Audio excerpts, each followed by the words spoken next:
Yeah, but the good news is that if you were a vendor at Agri-Fair, I think technically you still qualified to be a vendor at This is Ghana. Well, it depends on what you brought. Yeah, well, I mean, even if it's like Banche, you can't bring Banche to This is Ghana. There's two different fairs. Agri-Fair, fresh farm produce. Yeah. And then This is Ghana is, but if somebody can sell rice, goods. If somebody can sell rice at Agri-Fair, it's processed. Rice is processed. It's packed in a bag. So if your Banche is Banche Kaikro package, so it's still Banche, right? No, Banche Kaikro is different from Banche. No, but if I have Banche that I've cut and I've put you put it in a nice pack, raw Banche. But you won't call it raw Banche. Is what? I don't know, something. What I say? Banche on a roll. On a roll or something, but I can even literally see a meal. Okay, that's the ABV rice, right? Yeah, that's the ABV rice. Anyway, so this is for packaged products. Yes, packaged products. Hey, fresh. So I can't sell more there. No. Are you sure? Unless it's packed.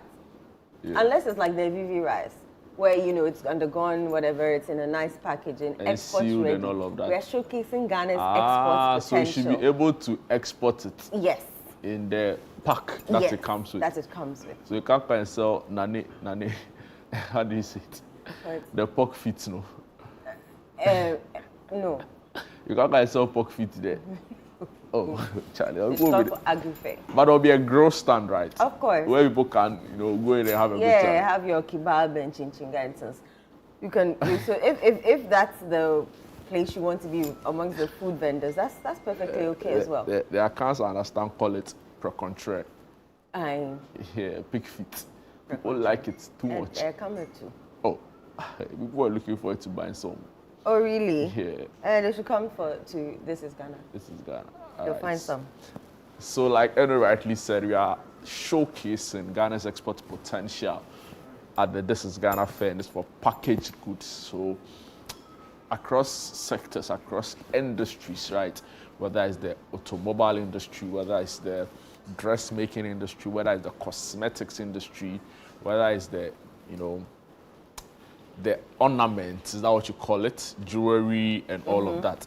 I saw a made in Ghana earring, right? Yeah. Earring and jewelry company. I thought it was pretty cool. Because I I never thought of it that way. He was also going to be there. He was on Breakfast Daily during the week to talk about his watches and all of that. And here and I see ants, peanut butter. It's not even, they are just more than peanut butter, right? So like they are breakfast kind of, and they have different products. So from peanut butter. It's only the peanut butter that I've seen. Oh, they have different products. Oh, and nice. So this is a place to be. But we'll be telling them more in the What's Happening segment of the show. So I think it's a good time to go into our website stories, what's happening in and around Ghana. And I'm starting with channel1newsonline.com. Okay. Some of the stories you'll find on our portal. Government to re-award Pualugu Dam contract. That's according to the Agric Minister. This is your home media. Akwetia by-election, NPP doesn't like peace. Security must be tight. That's Rashid Tanko, and he said this on Eyewitness News last night. Court bans outdoor events for Teshi Homowo Festival after clashes. Other stories you'll find on our portal. ITUC Africa demands African-led credit ratings to end global bias. Akwetia by-election, motorbikes must stay 100 meters away from polling centers. That's from the police. If you see the police they are draw before the by-election. They are serious, they are wild. So policeman, it be like it gets body small and something small. He was climbing the thing.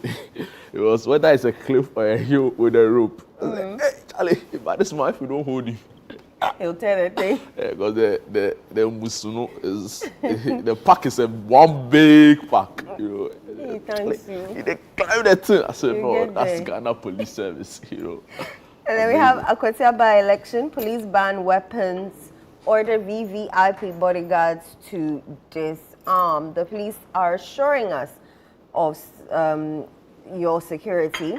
So they're asking you to come out and vote. That's according to the police. And they're telling their Kotia constituents to come out and vote. 6 killed in armed attack in Chentry, and the residents are fleeing. Mahama secures $1 billion investment in Singapore. Tensions flare at late Ernest Kumi's 40-day observance over Esiedun Ketia's arrival. It was so needless. I saw the video and What was the point? I was really appalled by the scenes in there, and the organizers. I have so many questions for them, right? Because if you are saying I mean, I get the fact that Ernest Kumi is an MPP member, Yeah. right? And if you are saying you're organizing an event, a 40-day event in his memory, it doesn't necessarily make it a strictly MPP event, right? To say that then nobody else is invited. No, I don't think it's proper. But take a look at the fallen 8. You The know, NPP were there. The NDC didn't react to them being there. exactly, and this is not the visiting first time we're various having a families. by-election. I mean, come on. It's always difficult to have a by-election because, of course, you don't want your MPs to be, especially when they pass. So I was struggling to, and it took away the solemnity from it, right? Yeah, So it did. people were, the family still mourning. Sometimes we forget. We think that, we make everything politics. But Charlie, see, a wife has lost the husband. remember, Some children Life somewhere has have moved lost on their for dad. everyone else except for the family from which it Exactly comes the from. point I'm making. Yeah. So if we now make everything about politics, I think it's disgusting, it's appalling, and it's very disrespectful to the memory of the late Ernest Kumi, because like you rightly said, people are still grieving the loss, right? So if now you are looking at his demise purely through a political lens, that's also very insensitive. Yeah. So each and every one of the people who caused that mayhem, when the chairman of the NDC arrived, should be ashamed of themselves. Very, very And the ashamed. organizers too did a very terrible job in putting this together, and for their failure to sanitize the space and bring it under control. And for me, I don't think it's a proper way to honor the memory of the late MP Ernest Yakumi. All right, let me bring you some more stories on Channel 1 News Online. Peace Council calls for calm after deadly clashes in Sola Tuna Kalba. GA to showcase youth and women-led businesses at This is Ghana exhibition. Will not compromise on exam integrity. That's according to the GES. Global Info Analytics projects NDC victory in a by-election. Big stories on the citynewsroom.com. You've already brought us some, so I'll try and skip the ones you've mentioned. A Greek minister directs Attorney General to terminate Palugu Dam contract. Is big. You mentioned it already. In the past government, we were told that some 12 million. Court halts outdoor activities for Teshi Homowo after deadly clashes. And this is projected leading Akwetia speculative. That's coming from the MPP's Deputy General Secretary, Haruna Mohammed. Qatar to invest 1.5 billion in a Greek sector by November 2025. Moving on, Akwetia by-election, don't be agents of violence. Osman Ayariga cautions youth. And this is an interesting call, following the Ablekuma North by-election. The matter was in court. The Ablekuma North, the guys who caused... Yes. Yeah. I think the judge, fine is absolutely... The judge told the men who caused the violence that 6,000 CDs. they should go and be ambassadors of, all forms of 6,000 CDs. against all forms of violence, all forms of electoral violence, 500 penalty units. And I'm each. wondering the guy who did it, how I could sing. Yeah, I'm wondering how He was in court. the lawyer says he was in court. They wear masks and some of them wear like. Oh, hoodies. So it's very difficult to identify to whether. identify who is But who. the truth also is that some other people I saw on the day in Ablekuma North doing the violence, I didn't see them in court. Because them you'll be able to make out very Is easily. it that they weren't arrested or they weren't... So I asked the lawyer why these people were not in court. And he's like, my understanding of the investigative process, significantly differ from how the police would also investigate or the prosecutor investigate to say that this and this and this is part. For some of them, it was purely in the interest of self-defense. Okay. So the prosecution didn't see it necessary to bring them to court. All right. But I mean, clearly, clearly. Anyway, so yes, Akweta by-election. Ayarga is cautioning the youth to refrain from all forms of violence. GMPC to draw Voltarian or voting basin by first quarter of 2026. And on to some foreign news on citynewsroom.com. Trump and Secret Service protection for Kamala Harris. No, Uncle Trump, he did put that. Are you done? Yeah. Okay, I have graphiconline.com. Some of the stories you'll find. 22 new Mpox cases recorded in Ghana to bring total to 446. GES resolves technical issues. CSSPS review and confirmation portal goes live. Strengthen bond with management to protect GCB Bank's matchless record. Professor Alabi to Union. Retain me as NPP flag bearer. That's according to Baumia. Ablekuma North election violence, 8 fined, 48,000 Ghana cedis for assaulting Hawa Kumsin, 2 others. GS dismisses reports of cutoff points in school placement. Daily graphic Greta Home Fair is ongoing. NPP flag bearership, Educhum pledges clean campaign after filing nomination. 22 drown in Galamsey pits in Central Region. NADMO Reclamation Initiative launched. And fleeing Bingiri residents drown in Black Volta. Let me take you to the newscenter.com. Governments to cancel the Palugu Dam contract, a history of broken promises. MTN Ghana CEO is the new telecoms chamber chair. BOG adds credit or digital credit services to non-bank act. There's a story on the donations received for the helicopter crash victims' children. Ablekuma North Union 8 convicted and fined 6,000 cedis each. Bon shuts down. There's a story on all the areas where they are currently facing some level of water crisis. School placements, GS debunks claims of fixed cut-off points. Okay, I'm on gna.org.gh. Some of the stories you'll find on that portal. Minister disappointed with MMDCE's performance, tasks them to deliver results. Bank of Ghana issues new forex guidelines for importers. Mahama reiterates need for strong Ghana-Singapore technological cooperation. Ghana's growing employment remains unsecured in the informal sector. That's according to the Statistical Service. I'm the most prepared to lead NPP and Ghana in 2028. That's according to Baumia. In health, know your limits. NMC tells nurses and midwives. Atebubuamentin residents urge government to address perennial water crisis. UNFPA urges Guineans to plant trees to mark birthdays. We'll do that next year, Jude. We'll plant a tree to mark our birthday. I think it's a good idea, actually. All right. And other stories, helicopter tragedy children support fund accrues 3.5 million Ghana cedis, 20,000 US dollars. Black Star Experience Secretariat signs strategic partnership with South Africa's National Arts Council. Ghana marks 62nd Dubois anniversary, urges Pan-African unity. Personal assistants are not to approve documents on GIFMIS. Minister wants MMDCEs. Ghana, Turkey open talks to expand scholarship opportunities in sports-related fields. I have GhanaWeekend.com. Some of the stories you'll find on GhanaWeekend.com. Dr. UN take Chukwana eye. This 5 years since is very bold, Fake award scheme. Exactly, defrauding everybody in the process. Dr. UN take Chukwana I, D Black on fake award saga 5 years on.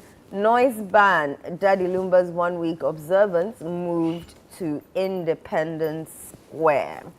Other stories you'll find, family of Ghanaian students who died in Latvia demands fresh probe. Tiana Taylor opens up about new album, Personal Journey.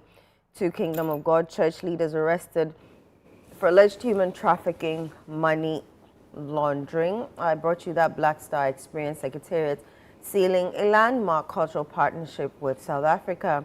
Other stories, Amaray, Molly, and Wendy Shea have been nominated for Best Female Artist at Afrima.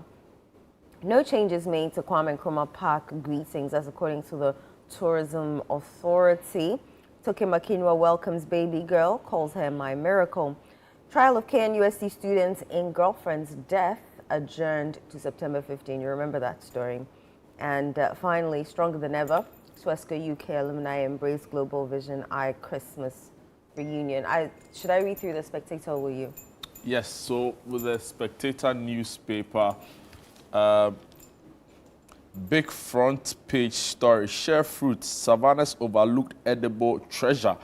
Also here, Bon Katamanso Imam's call on the Spectator Ghanaian Times editor, Efe Grace to host second The Grace Effect tomorrow. Also here, every cedi not spent on preventing malnutrition will be paid many times over in future health care.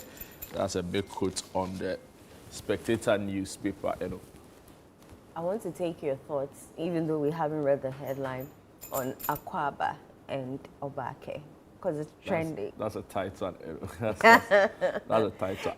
I think it's trending. It's a very difficult conversation to have, but in the life of every nation, difficult conversations would be have. Thankfully, ICE hasn't got to do with, ending gun violence. And, I know. Of course, you have very difficult problems too. I don't take it for granted at all.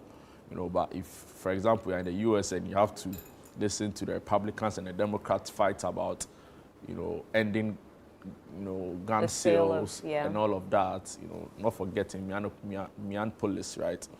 Minneapolis, 2 children died, 17 injured, So my point really is that every country would have to have certain difficult conversations. And if now a particular group of people feel that over the years there's been like that sort of indirect way of, toning down on, their aspect of their culture, I think it's important that they highlight those conversations. Nonetheless, I completely disagree with comments around, let's change every signage or every welcome word at the airport because it is on Ghana land. No, but it's an international airport, right? That serves all of the country. So why not have multiple languages there, right? So you can have Wala. What's Wala? I think it's spoken up in the Western Upper East region. We can have Ghana, we can have Fante, we can have Ghana. They make it look like, Akwaba is an Ashanti thing. It's really an Akan thing, right? So I really hope that we desist from the very vitriolic commentary some people have taken on this path. I don't think it's necessary. We are one people. And we've seen some of these comments destroy other countries. So let's be circumspect. Let's share opinions, right? But it should be respectful. It should cater for the sensitivity of other people, right?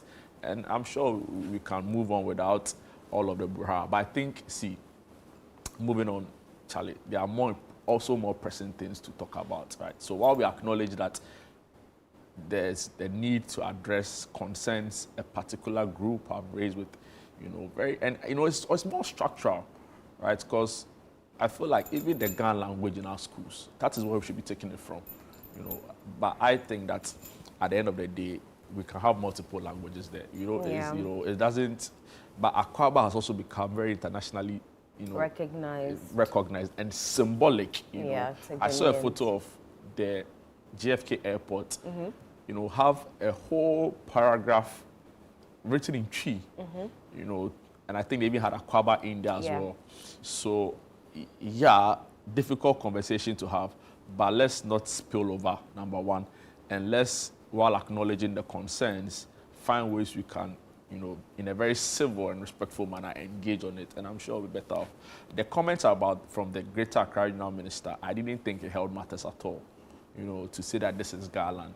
And so, you don't.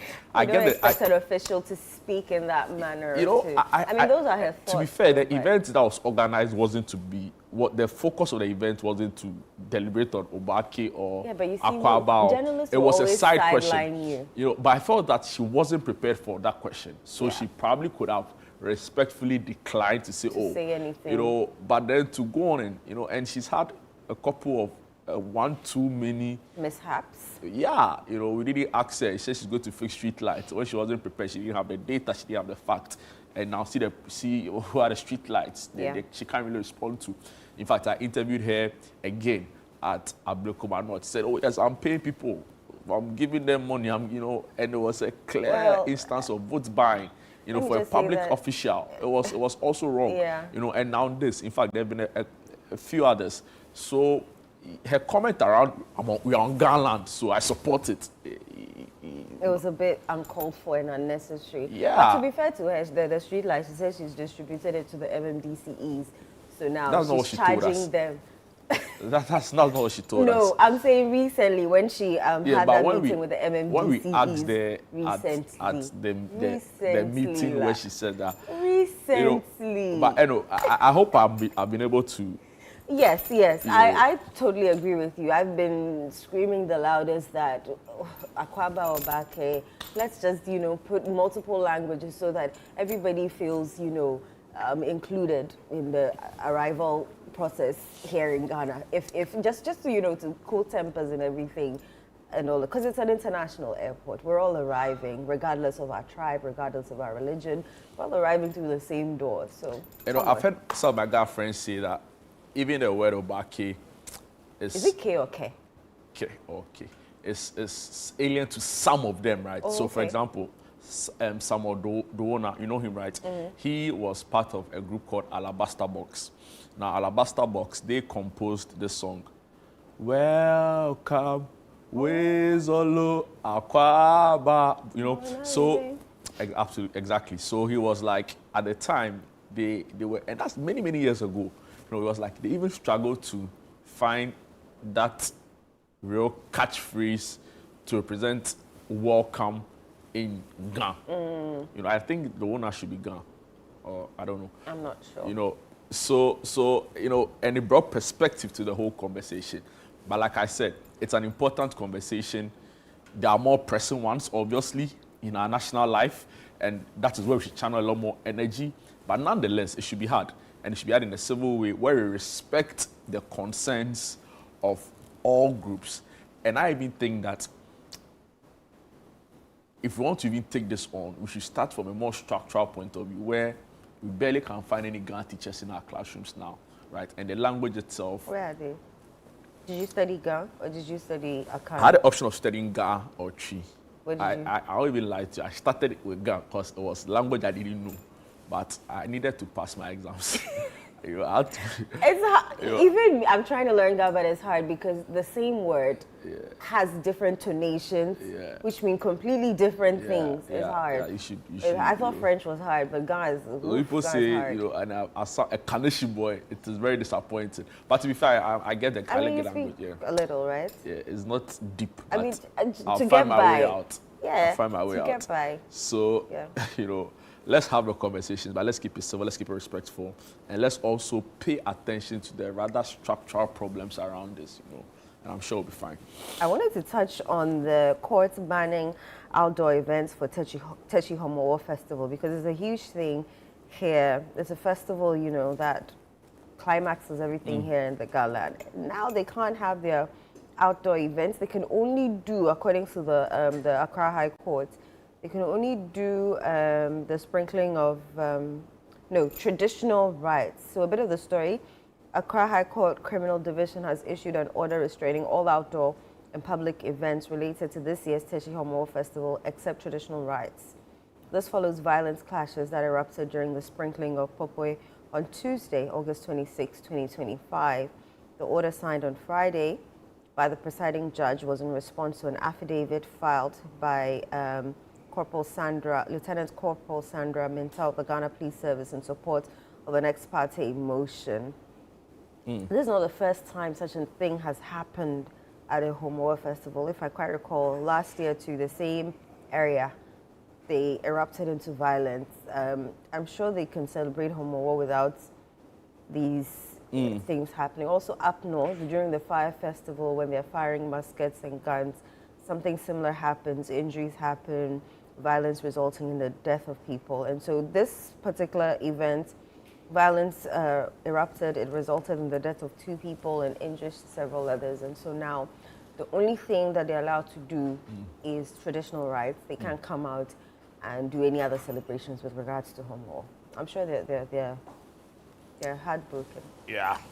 But no, not it is what it is. Absolutely. Not a place you'd want to be in at all. Anyway, I know. Any story?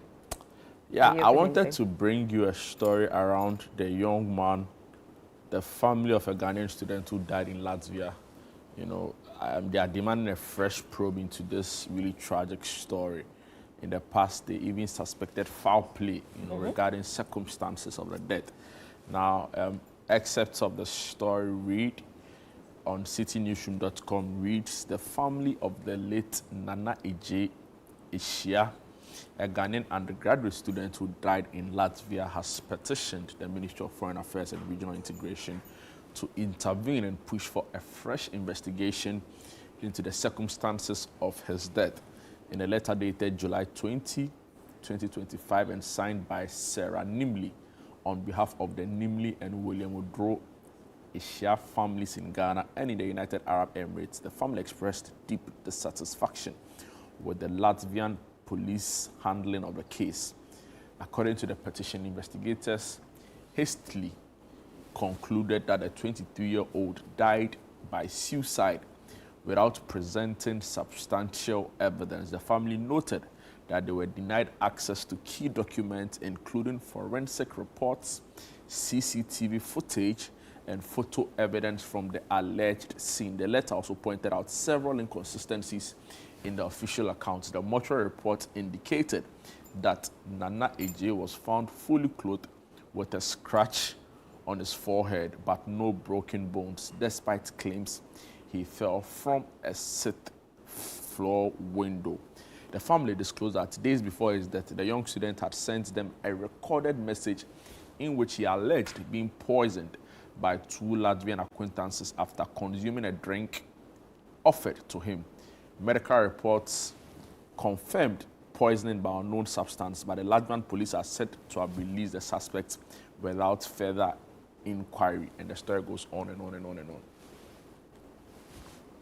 I remember I spoke to the family when they reached out to us on this story, and they were visibly shaken because that's their son, and he was in school.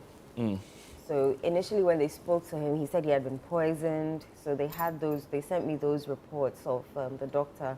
I had to use Google Translate because. Yeah, but that's a smart way of working. Yeah, so I was like, what? This is not in English. So I had to use Google Translate to read what the doctor had said. Indeed, he had been poisoned, but he survived that, only for them to reach out to him several days later, and they were unable to get to him, only to be told that he had committed suicide, allegedly.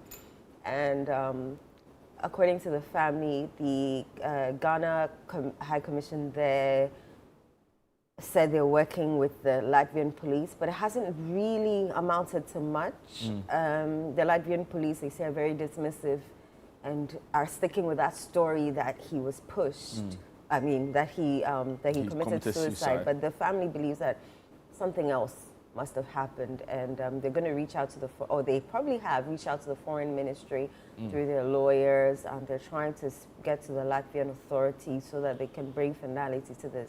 And I think the family deserves some closure because absolutely, the mother was visibly shaken at the funeral. It's a very painful way to, lose a child. To lose a family member like that, especially when you don't, the information offered is very scanty. Or the circumstances that led to his death. Yeah. All right, no.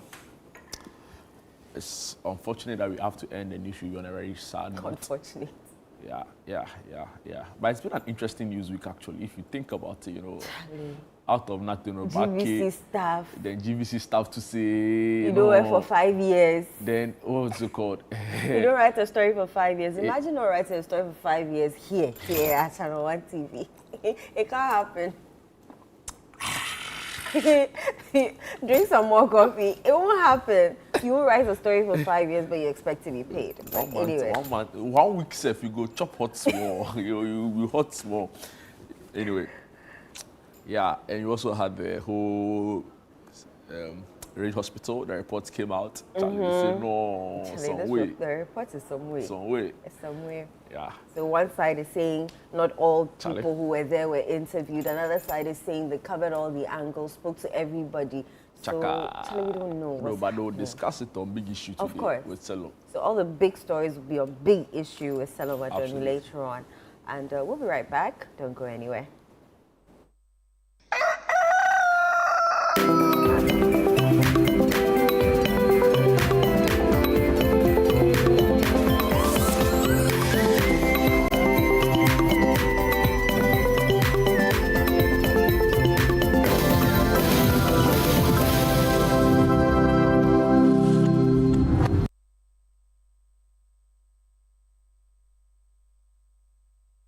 Yo, Green, you no go job. You look unhappy and seem to be in pain. I have this long-standing well at my anus and it keeps coming and going. I feel sick and so uncomfortable, bro. Have you taken into consideration going to the hospital? I've been to several hospitals and they keep telling me the same thing. They said it's anal fistula. I have to undergo a surgery. I'm scared I might not be able to hold my stool if I do this surgery. Wait, have you considered seeing a proctologist? Which one is that? What do we have proctologists in Ghana here? Bro, we have a lot of them. They are being trained every time. Where can I?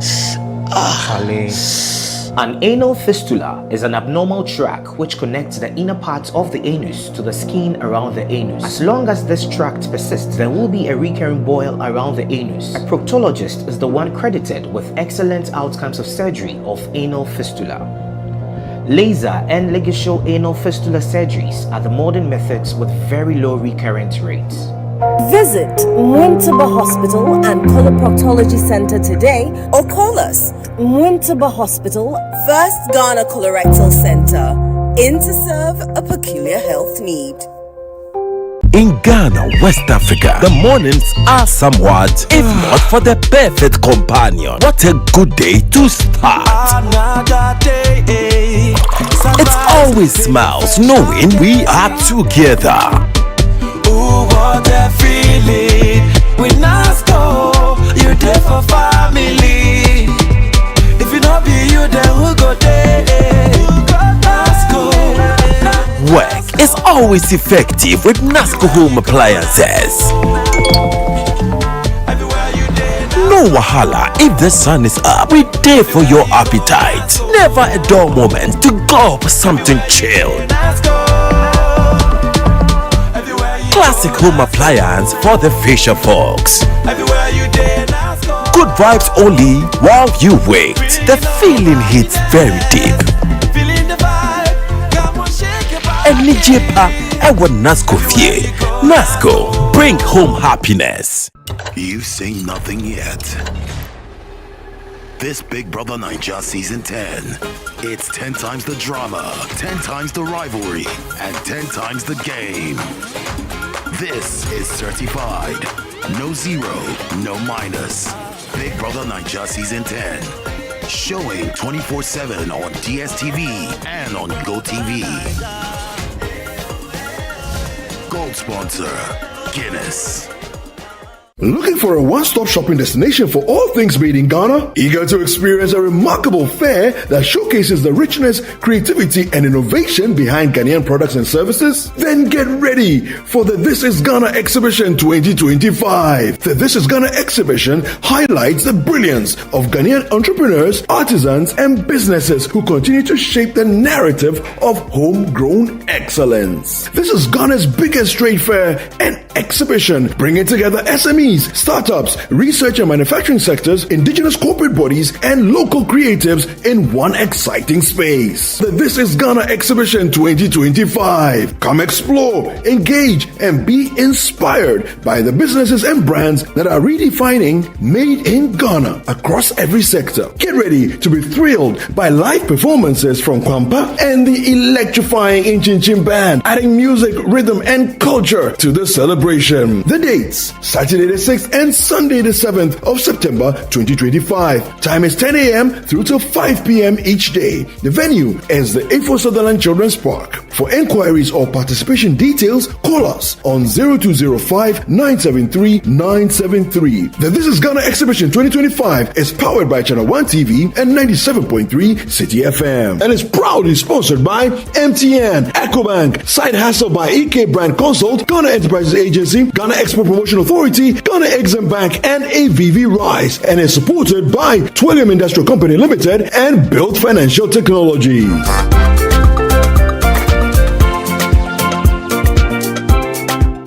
Welcome. It's Play to Aid. Get ready for the game show where every play has a purpose. Welcome to Play to Aid, the only game show where your knowledge and skill don't just win you prizes, they help change lives. What sport is considered the most popular in the world? Football. Every point you earn goes toward real-world support, from school supplies to health kits, clean water to emergency relief. Play smart, play big, play to aid. Catch all the action, the drama, and the heat. Most commonly spoken language in Brazil. Portuguese. Play to Aid every Sunday at 3:30 p.m. only on Channel 1 TV. Edna, let's begin. The Play to Aid game show is proudly sponsored by Tang Palace, Giraffe Island, and VVIP.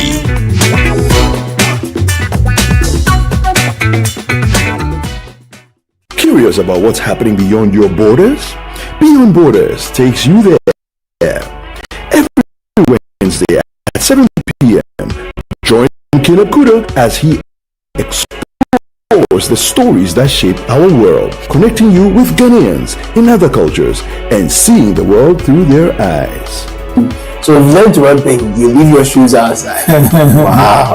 Tuesday, yeah. You know, I won't go to Ghana dressed in a Lacoste. I would as director of operations. From international politics to the human stories that define nations, Beyond Borders brings you a fresh perspective of Ghanaians around the world, one conversation at a time. Beyond Borders with Caleb Kuda airs Wednesdays at 7 p.m. only on Channel 1 TV.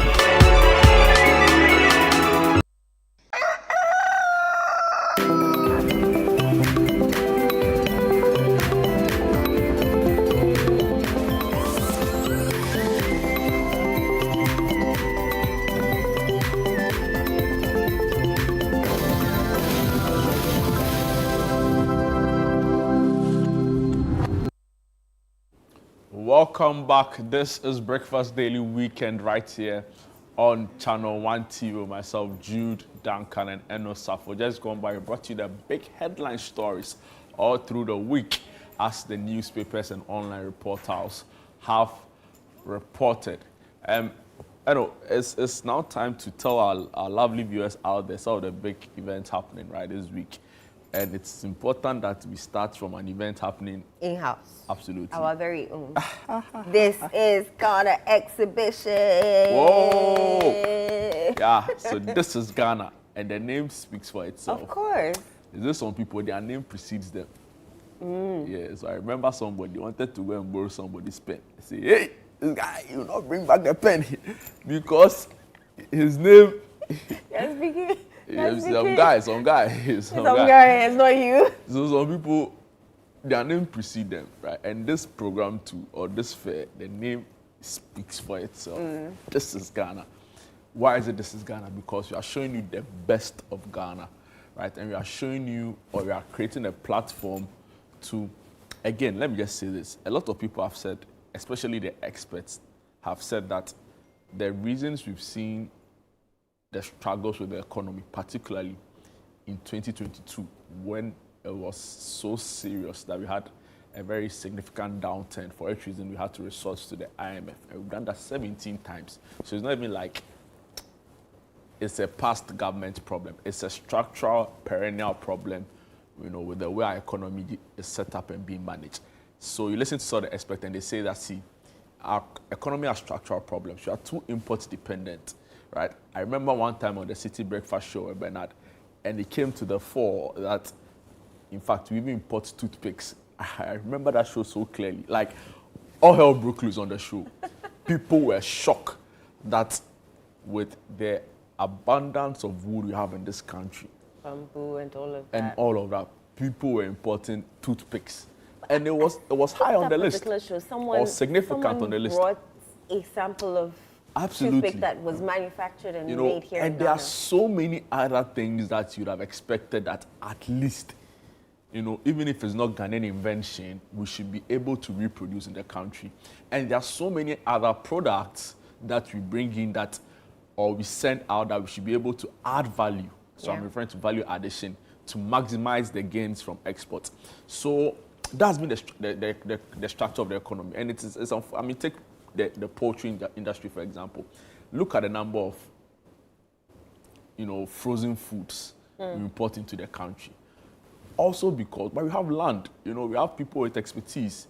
You know, I don't even think money has been, maybe funding has been a major challenge. But my question is, do we have the capacity to sustain it if we decide to cancel? Yes, so that is why policy over the years should have been very deliberate in making sure that, okay, see, in the next 10 years, this is what we want to do. But another challenge to that has been that with every government that came on board, they had their own visions, right? So we put aside what should have been a national development plan. I was about to ask, what happened to that? Wasn't there a whole... Politics happened to it.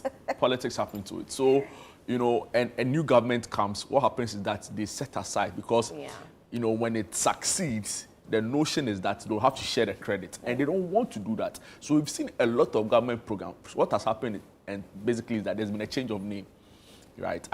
Top of my head, I can mention about 3.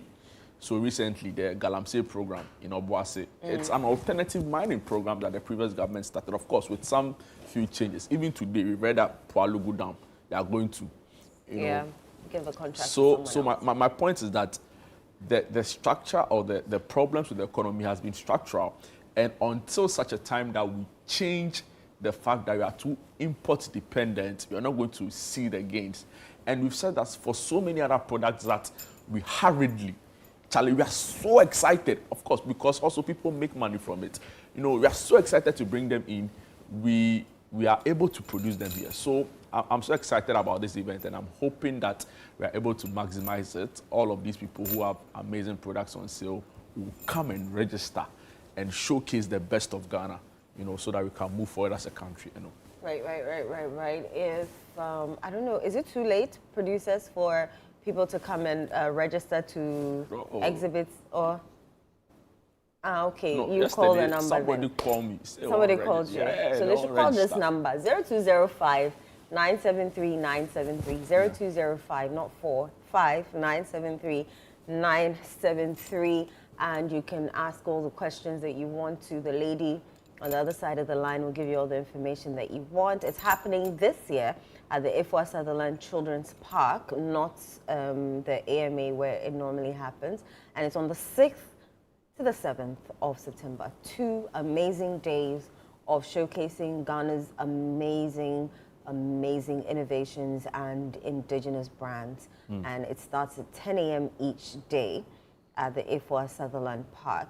Shout outs to our amazing sponsors, MTN, everywhere you go, Side Hustle, EcoBank, the Ghana Enterprise Agency. We also have the Ghana Export Promotion Authority and Ghana Exim Bank. Also supporting us as Twillium and Built Technologies. Charlie, no, if even food come on the team, they say they won't be left out. You know, so we are proud to also have them on board, you know, supporting this really amazing event. Initiative. Yeah. So we'll see you next week at This is Ghana. And come, there'll also be some chinchinga on the side, there'll be some music. You can be assured of that. definitely they'll be in Chin Chim, as usual, and Kwampa, A, B, C, D, E, F, G, H, I, J, K, L, L, M, N, O, P, A. I've forgotten my alphabet, but Kwampa will be performing live at This Is Ghana exhibition. You don't want to miss it, and also in Chin Chim. Let's add that it's a free entry. Right? Of course. You don't need to pay to enter. You only need to do some few amamre to register, and have a stand there to showcase your goods. But you don't need to pay to enter. And this year, I hear there's some amazing new features, right? Yes, that will be coming. I mean, so for nothing it's at going to all, be change the space and. Yes, so which means that there'll be more exhibitors. You don't want to miss it, really. Yeah.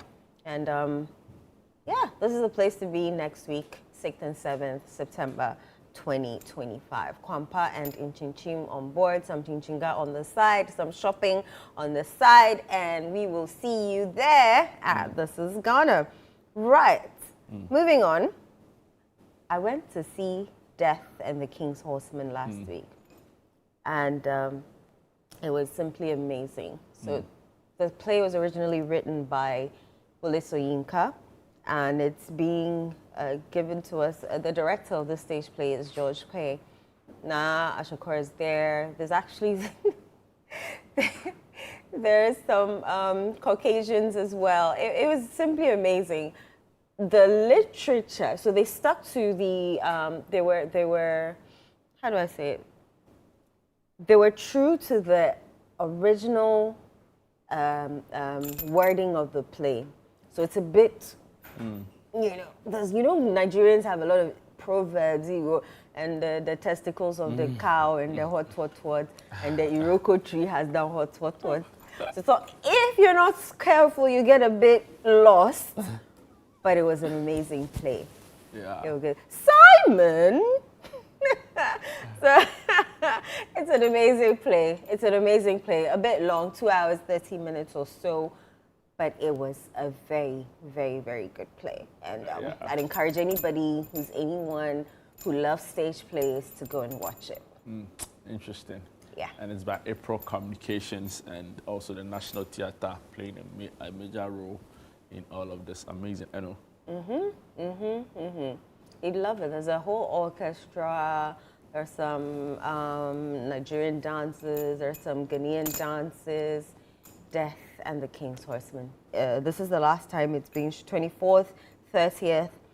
Okay, so today's 30th. So 30th and 31st at the National Theatre, 4 p.m. and 8 p.m. on these 2 days. Those are the numbers to call for a ticket if you haven't already gotten one. It is simply amazing. All right, moving on. We have Tug of War, not peace. Tug of War. And it's a movie happening tomorrow at the Africa Film Society Theatre. Vutu Nkuvute. Interesting.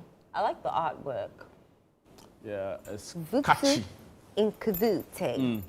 Yeah, so it's a play that's being shown. But what did they mean? Please, I don't know. I only know 3 English and a bit of French. So you're on your own. So if you want to know what it means, I guess you go there and you go and watch it. Tug of War. Tug of War, Vutu Nkuvute. And it's happening tomorrow at, where is it happening? Hold on. Yeah. All right, it's happening tomorrow. You don't want to miss it. We'll get the showing or the viewing center, and we'll put it out. Yeah. Okay, moving on. We have. I think it's screening is at the Africa Film Society Theatre. Okay. At the Africa, yes. So it's a movie screening happening at the Africa Film Society Center. Make We Vibe is the next we'd want to tell you about. It's happening today at the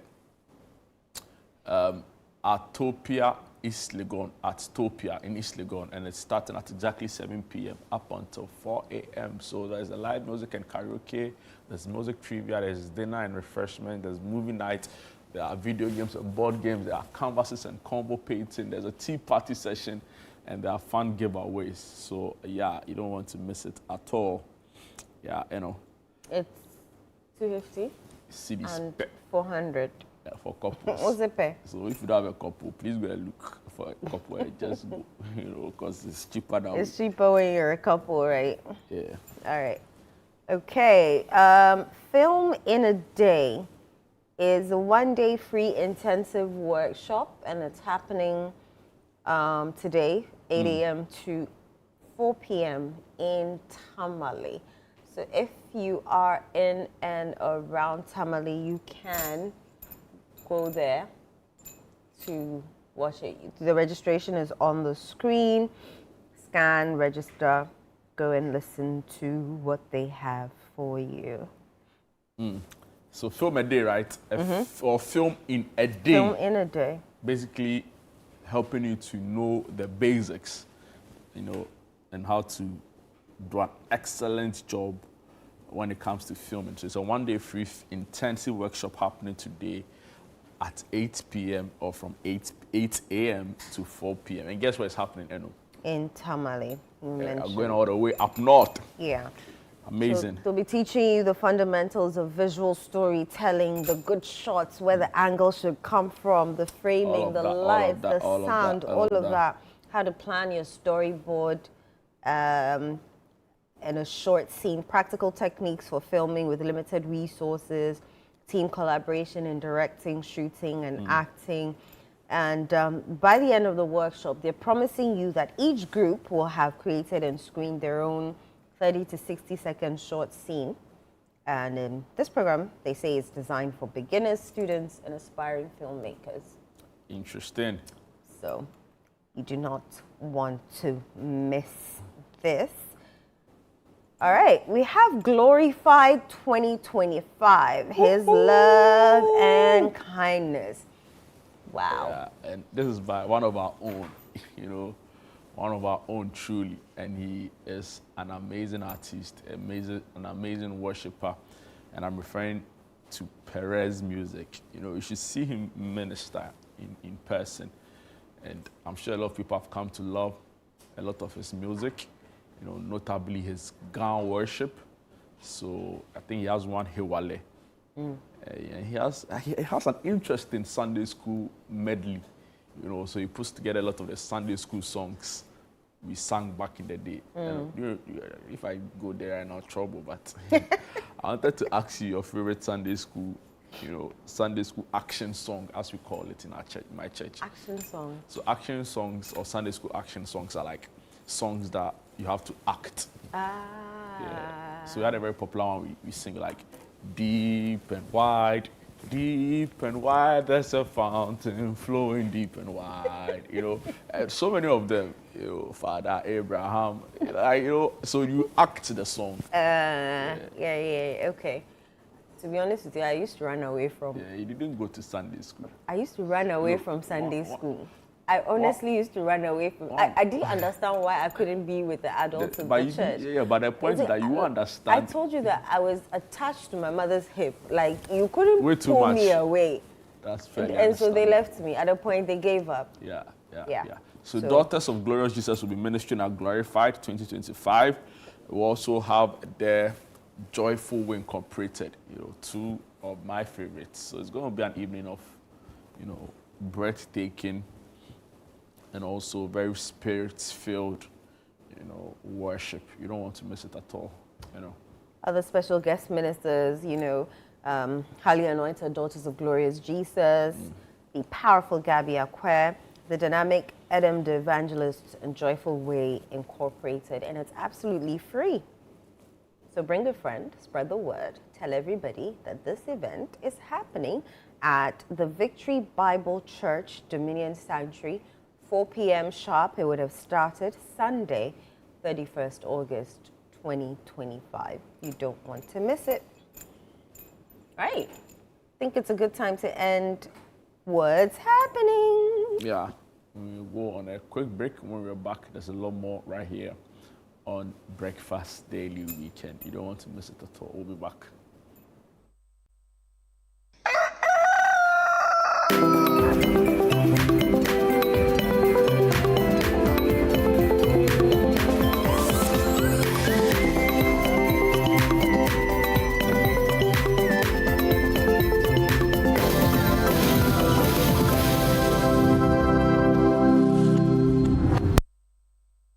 In Ghana, West Africa, the mornings are somewhat, if not for the perfect companion. What a good day to start. Another day. It always smiles knowing we are together.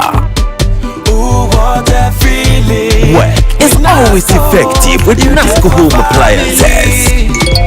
If it not be you, then who go there? No wahala. If the sun is up, we there for your appetite. Never a dull moment to gulp something chill. And Nijepa, I want NASCO fie. NASCO, bring home happiness.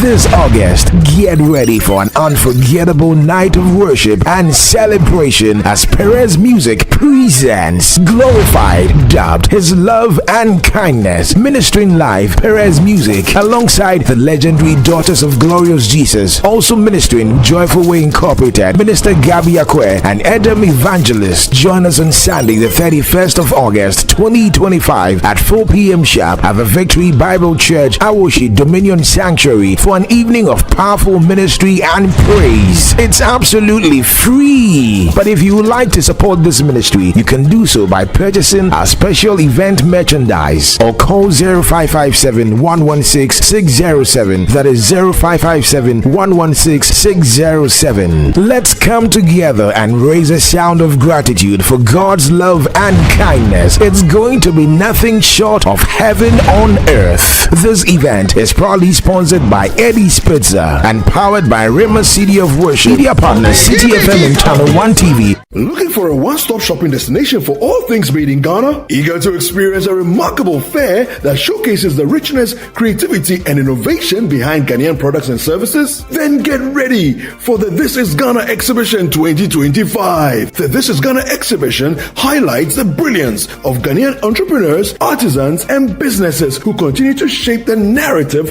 of homegrown excellence. This is Ghana's biggest trade fair and exhibition, bringing together SMEs, startups, research and manufacturing sectors, indigenous corporate bodies, and local creatives in one exciting space. The This is Ghana Exhibition 2025. Come explore, engage, and be inspired by the businesses and brands that are redefining made in Ghana across every sector. Get ready to be thrilled by live performances from Kwampa and the electrifying Inchin Band, adding music, rhythm, and culture to the celebration. The dates: Saturday the 6th and Sunday the 7th of September 2025. Time is 10 a.m. through till 5 p.m. each day. The venue is the A4 Sutherland Children's Park. For enquiries or participation details, call us on 0205 973 973. The This is Ghana Exhibition 2025 is powered by Channel 1 TV and 97.3 City FM and is proudly sponsored by MTN, EcoBank, Side Hustle by EK Brand Consult, Ghana Enterprises Agency, Ghana Export Promotion Authority, Ghana Exim Bank, and AVV Rice, and is supported by Twillium Industrial Company Limited and Build Financial Technologies.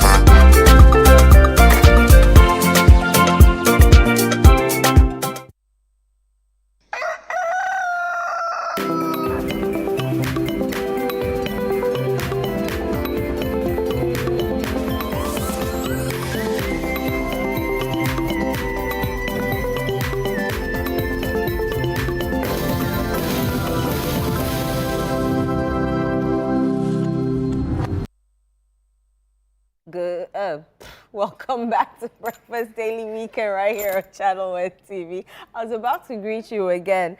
But anyway, so we're going into our home improvement segment where we're talking about building a study for children and refurbishing your home study. You can join in on this conversation. You can ask all the questions that you feel are relevant, and Amma will answer them for you. The WhatsApp number 0204 447 033 0204 447 033. and join our discussion. Ask all the questions that you can while the expert is here, because when she leaves there, you pay.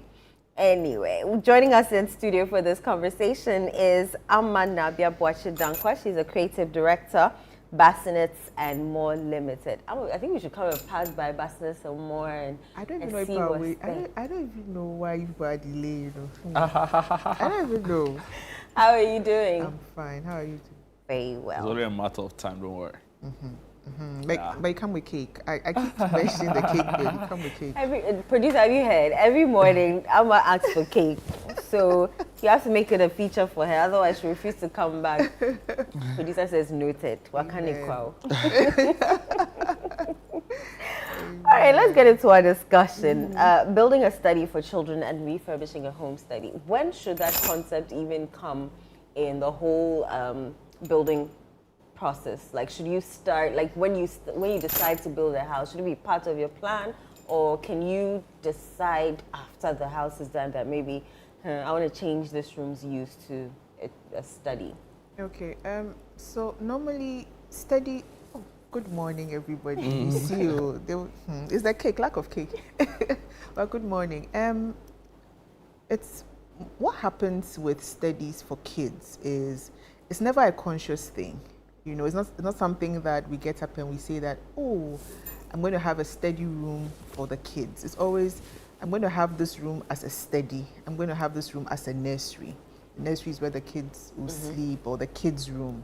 But we never, it's not part of like a layout. We just start thinking about it when the kids start bringing homework. When they grow and they start bringing homework, like, okay, you need to build a space or have a space where they can sit and begin to study, do their homework and all of that. So traditionally, it's not a thing that people say that, oh, I want to have a, because people don't even decide to have kids until like, they're like, okay, we're having kids. It's like, it's always, oh, okay, this is my room, this is my guest room, this is my home office. Then they get married and the kids' situation happens, like, okay, now we need to have a nursery. Okay, let's plan for the nursery. But they never hardly think about the nursery just like that. Yeah. So normally we see kids, studying either on the dining table or somewhere in the house. Or maybe they have like a little space in their rooms where they, write or all of that. So how can I consciously make a space for my kids, or even in my study? Can I make a space for them in an adult study? Okay. Yes, and you should. You see, the whole conversation should start with we realizing the time that we are in, that we are in a very information/tech oriented space, and that environment that we are in is a conscious way of letting your kids right from the get-go understand that when it's homework time, you have to sit. When it's study time, you have to sit. What happens most often than not is that the spaces that we rent, because I would say that most like young adults or most young couples are living in rented spaces. Most of the spaces that we rent are not big enough to have a dedicated room that this is going to be your kids section or your kids study. But what happens is that we have to identify less trafficked areas in the home. That is spaces that, or corners that human traffic is not so intense to distract the kids, especially because kids, it's activity, it's noise, it's all of that. So we always have to, once your kid starts school from class 1, then you know that, okay, this is a thing now because they'll be bringing homework, coloring homework. It's all homework. So you identify the less noise, less traffic spaces and find a desk and put there. That's the beginning of the process for you and for the child. So that the kid automatically knows that when I come back from school, this is my desk, this is my space, If you happen to find a third bedroom in your house that you can turn, or a second bedroom that you can turn into a study, you should always have a desk for your child. It's all part of the growing process. If you remember, when we were growing up, We didn't have all the chaos of internet and all of that. But our parents made a conscious effort that you have to study, and we knew. We didn't even have all these fancy desks, fancy tables, but we knew. You come back from school, we are doing homework. If you don't do your homework, because our parents had to sign. So if you, where is your homework? You haven't signed. I know Monday morning you're submitting homework. So we knew that we had to sit. It was a conscious thing. But now we are like, oh, this is the modern, this is a Gen Z, this is Gen Alpha. So we are all, no. We still have to put that discipline. It's discipline. And it starts by just identifying a chair, a table in your space or the less trafficked area in the house. Yeah. So it doesn't have to necessarily be an office. It just needs to be a desk and a table. Yes, for starters, if you don't have the space. Yeah, but does the positioning of it matter in that, you need a space where there's enough sunlight coming in? Yes. Or the lighting area is adjusted properly? I'm saying this because I know, people also have other, I don't want to say conditions, but, if you wear glasses, for example, I'm sure you need to pay attention to all of those things. So my question really is that, are there other extraneous factors that come into deciding that this is going to be my space for reading, for whatever, focus activity I need to do? Yes, and I'm very glad you asked that question, because that's actually the important thing when it comes to setting up a space to study. See, the human mind or the human body always wants to be in a state of relaxation.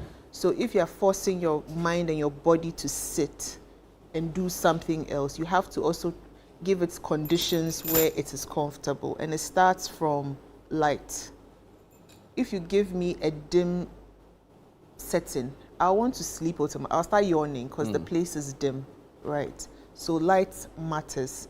The chair and the table, I keep coming back to chair and table because how you sit is also very important. It should be a desk that would, when you sit behind, you are not slouching. You are not, it gives you that position of sit upright. The chair itself, it should immediately give you that energy plus the lights around you. Okay, so if you don't have the chair, the table, and the light right, you go and sit there and you start yawning. Your body is already put in a state of sleep. So you won't study, you just flip one or two, or your kid flips one or two. Mommy, I'm tired, I'm hungry. Then that's the end of the story. So it matters. What you just said really, really matters. Yeah. If I have this space, what am I looking out for, or what should I be putting into that specific place to make it, let's say we have just one space for me and my child. But how can I, combine the two to make sure that it's appealing to the child, but as well functional for me? Okay, so let's start with the kids. The kids are more important. So you've put a child, but you don't have space. Let's do it a scenario where there's no space at all, and it's a tight corner. So you've put a desk and, how do you call it, a chair there. Because it's a tight corner, you have to go upwards. You have to build vertically. So you have to look for things that would encourage the child to study. So that's when you have a mini blackboard. Okay, so the mini blackboard is to encourage the child to write questions, to maybe put their timetable there, just for them to see that, okay, Monday I have this, Tuesday I have this, Wednesday I have this. Then you also have to put in certain things. I always call them the motivational bits of it. So you put those study hard, do well, those things. You also have to put, how do you call it, the lights again is also a factor here. You have to make sure that that space is well lit. And it doesn't have to be clinical harsh light. This white, bright light as if I'm in the hospital. The child will be frustrated. So you have to do, there are lights called task lights, which are dedicated in about 3 different levels for such things. So you have, it's a mixture of white, but not bright and annoying. And it has the warm, then it has the sleep, because sometimes, you're studying, but your child wants to lie down. So if you have a couch hidden there somewhere, you can say, okay, put this light on, just go and sleep when you're tired. And when you wake up, then you come back and continue. So the kids section, you mostly have to build upwards and around. So you make sure that there are things that will encourage them to study. Then for you, the adults, yes, you are more focused, you know what you want to do, but you also have to put comfort stuff around you. And it starts also with your chair and your table, because you still have to sit. So if it's your laptop, you make sure that your table is, it's not crooked, in such a way that if you put your laptop on the table, then you have to bend and all of that. There are these, I think we all have them. Okay, not all, but I think you have.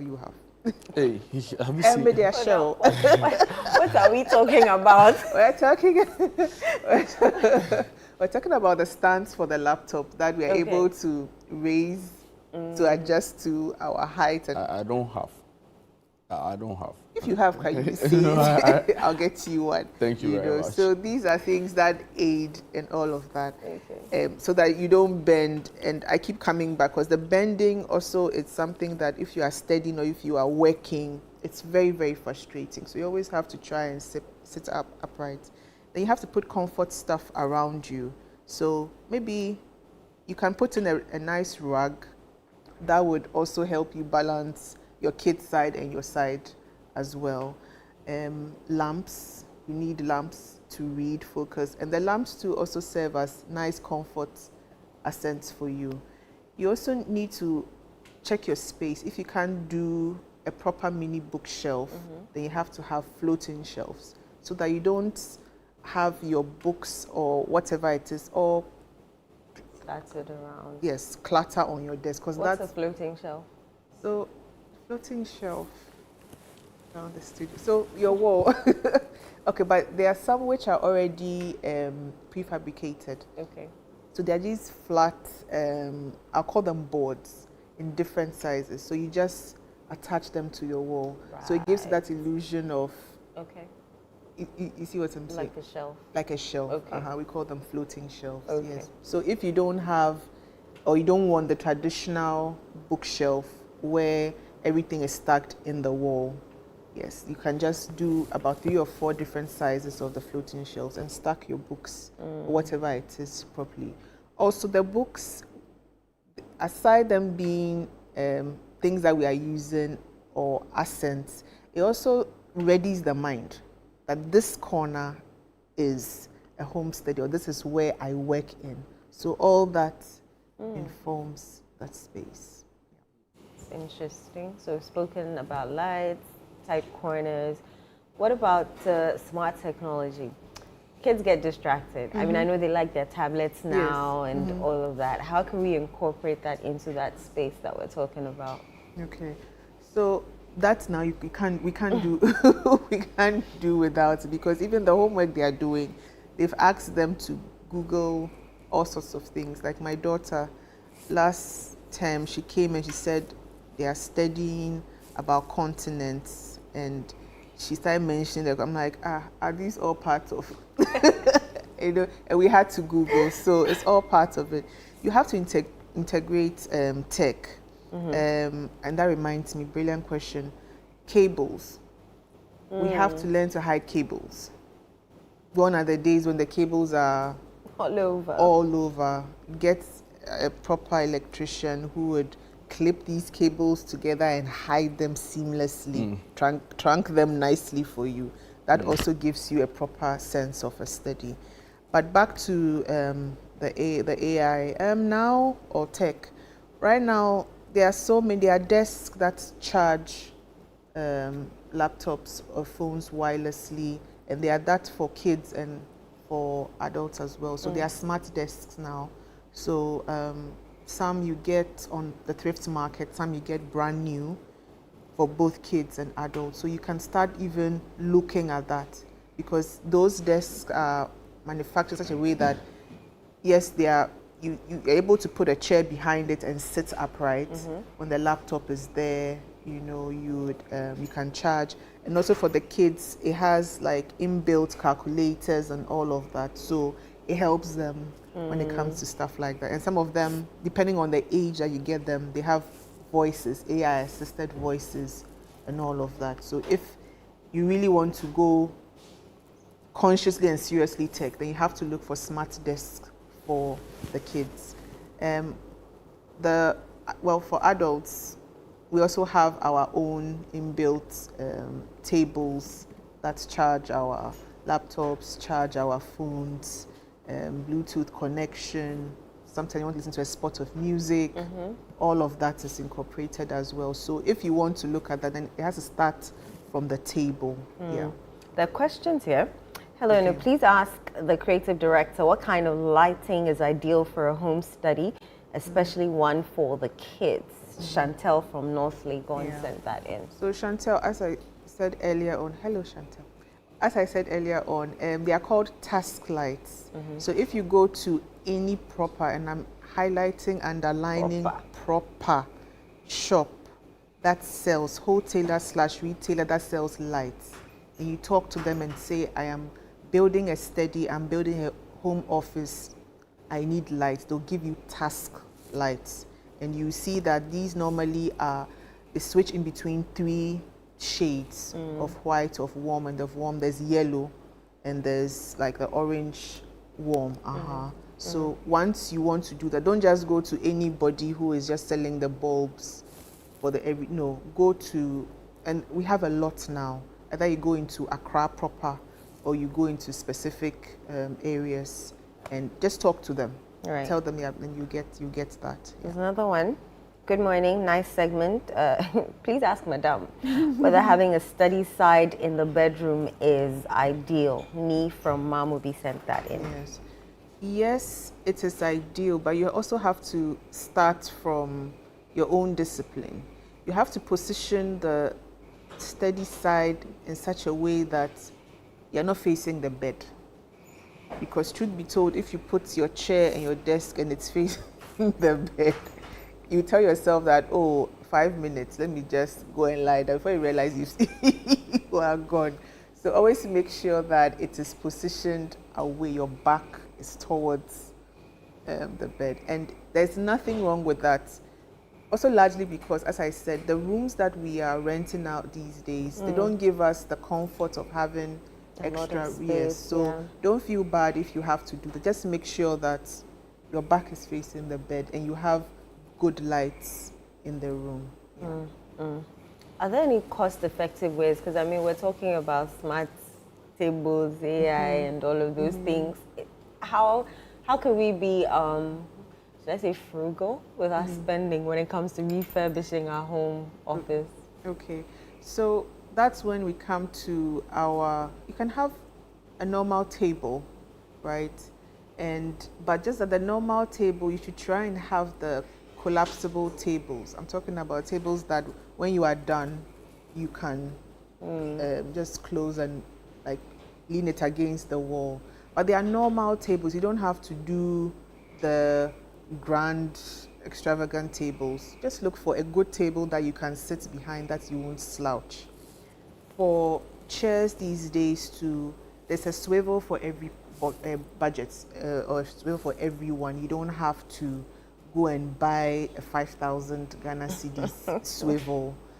You can equally get a 700, 800 swivel, but just that you sit in first to make sure that it can take your weight and it can do the functional thing of turning, leaning behind when you want to just rest a bit. So you always make sure you sit in the chair first before you buy it. I always say an organized study, an organized space stems from what you said earlier on about the wires and all of that. If you don't trunk your wires, if you don't clip them and organize them, your space becomes clumsy. It looks cheap, right? But if you hide all those wires, even if you just have an extension board and all of that, you have it organized neatly, your space just begins to look luxurious. It's the mind. It looks organized. It looks okay. So always start with making sure your wires are not exposed. Always make sure that the table that you buy, if it's just a normal table, you can actually sit behind and you can put your arms on, and it has enough space at least to put 3 or 4 or 5 books and also sit or house your laptop as well. And then your chair, in addition, make sure when you sit in, You're not slouching. You can turn and all of that, and you're good to go. Yeah. Interesting. It's been an interesting conversation, except that I also feel like it is for a very particular kind of people, right? So there are also a lot of homes who don't have the luxury of, affording this, but the kids have to still study anyway, and the dad has to still, finish some office timelines. Are there alternatives, right, to having this kind of space, at least from the pictures we've seen, but also still not necessarily aesthetically pleasing, but it's very functional? Okay. So this is where I always encourage people to walk into our timber markets. Because you see, all of you are stuck, and I'm adding the two of you. Please add us. You're stuck in the shops that are giving you showrooms and giving you all the lights and the bouginess, which is not bad, because when we grow, we progress. But when you step back into the timber market, it doesn't mean that the timber market stuff is of low cost, because they're using proper wood, right? We grew up with proper wood. Ghana, our thing is wood. You go into the timber market, you see that the artisans have crafted chairs and tables, because they're also fathers. Their kids also study. So they've had to also use their raw materials to create desks and tables for their kids as well. And some of them have they have desks and tables for sale. They don't have it in showrooms. They have it under their sheds. They have it under their apata, but it's there, right? So if you walk, I think one day this segment should walk. Here in Accra? Yes. Oh, is there? There's a very big, vibrant one. There are two. Yeah, but I think one even got burnt some time ago, and there was a whole story around. Yes. Wow. But you see, the timber market, the chair do not. And I understand there are even chairs that it can massage your back while you're studying, or you're steady trying to do work, right? But the timber market, the chair they'll give you, it will probably be too hard. No, it wouldn't be too hard. That's when the upholstery of pillows and stuff comes in. And it becomes expensive. But you see, you're missing the point when I say that those who have designed the chairs at that level are also fathers. They also have kids from primary to university. So their kids are also studying. Their kids are also, you see, we look at them as just artisans. We don't look at them as parents, right? That's it. I think I should just dare this team to follow me into the timber market. We would love that. Yes, so that we take you to I take you to where I source my wood, and you see the kind of things that they are doing, because they have chairs, and you see that the good thing about them too is that they can custom make according to your budget. And you can tell them that I have 1,000 cedis. Give me a chair, give me a table. They would argue and say maybe when we add this cushion, when we add this, but at least you are discussing or making your chair custom according to your budget and according to what they tell you that, okay, I need to use this X, Y, Z. Whereas the aesthetically pleasing ones, it's a fixed price. You can only get it at maybe discounts, like September now, all those shops are running back to school promos, so they've slashed their prices a bit. But these ones, when you walk in, you tell them that I want a mahogany table, right? But my budget is say 1,500. I can do 1,000 for the table, I can do 500, and they will tell you that, oh, offer, add maybe 1,000. So they're like, no, I can do this. Then you see, you go into that conversation with them.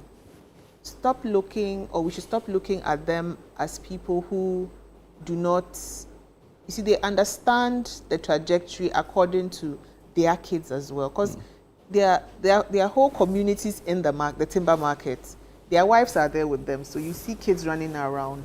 They are going to community schools in the area. They also bring homework at their level, so the parents know, So from primary or nursery all the way to uni.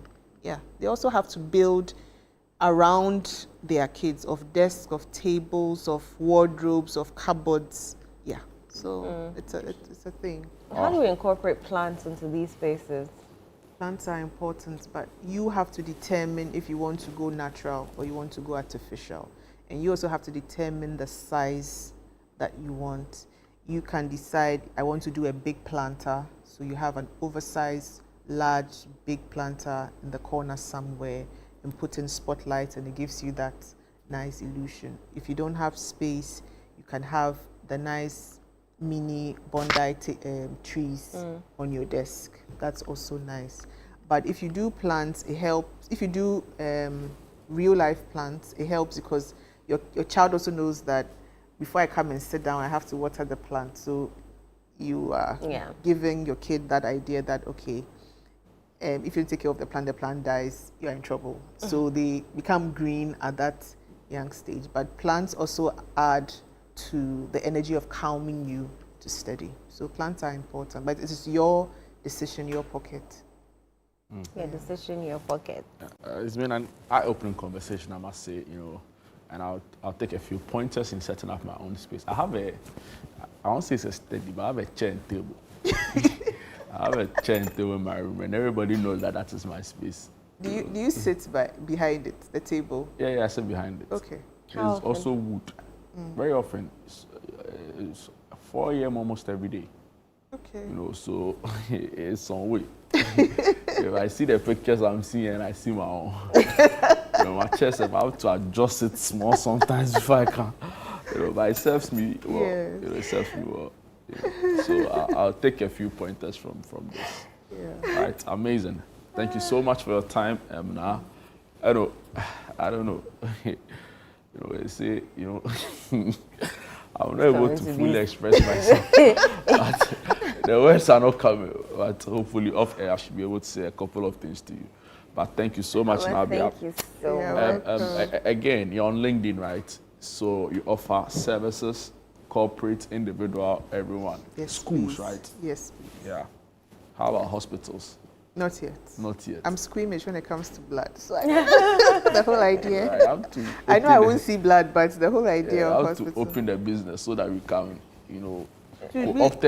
co-opted shareholders can, benefit. Then you be the consultant on that project. You understand?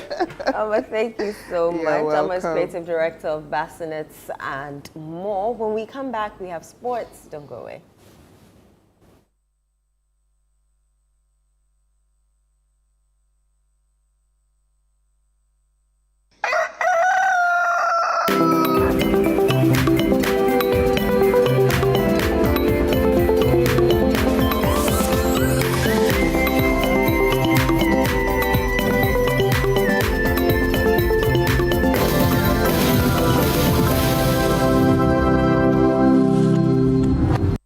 Remember who we are seeing now. At risk of prostate enlargement. We a member or her 20 ebitiminya prostate cancer. 5 bitimi afamu Nadia ubefamu. Actually, this is not my fault. And to wada. Entina midi Executive Prostate Center. Executive Prostate Center is a unique medical center where we harmonize in-depth traditional medicine with cutting-edge science and technology to cure, to treat, and to prevent diseases like prostate enlargement, prostate cancer. Executive Prostate Center. Madame home. Facilities no any professional medical care. Sisi a bibia clear our system no. Ye nro ne so de natural. Into we koso afama ye. Executive Prostate Center. My cured.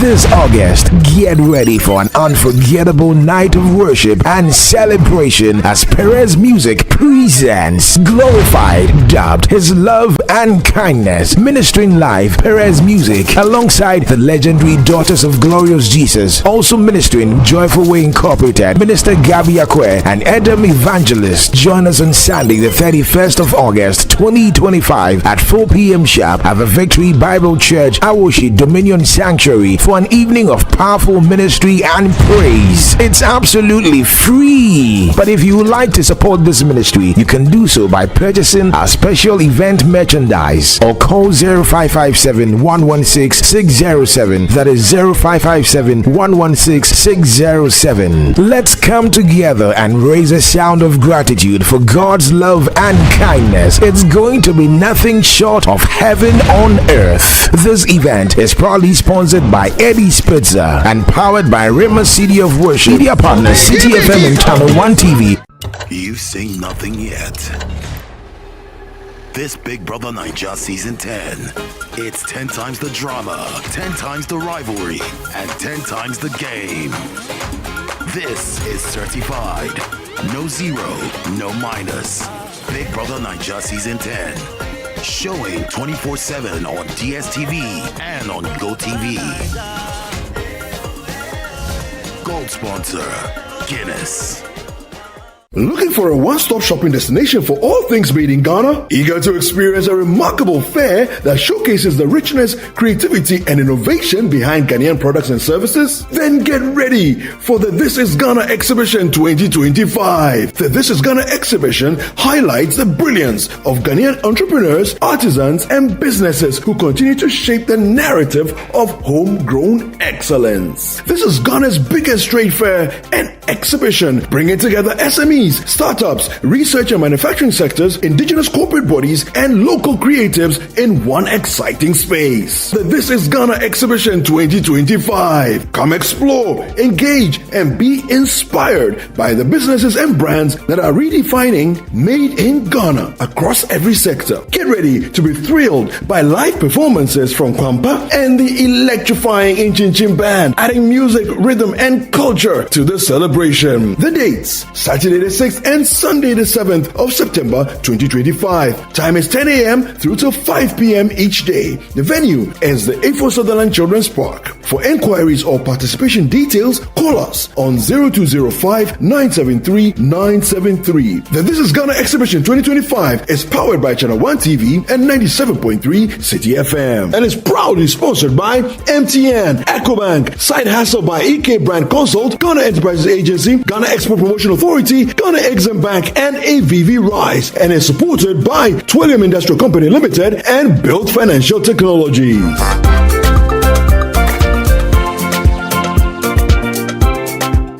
Welcome.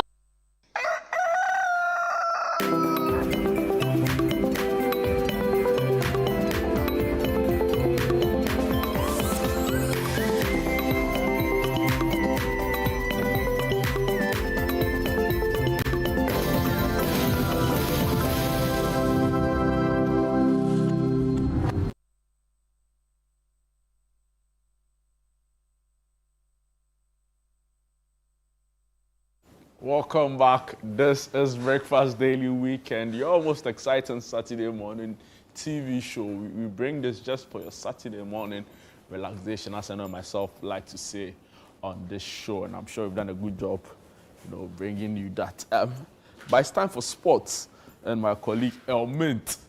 No, Yao Ejemi. Thank you. El Minto.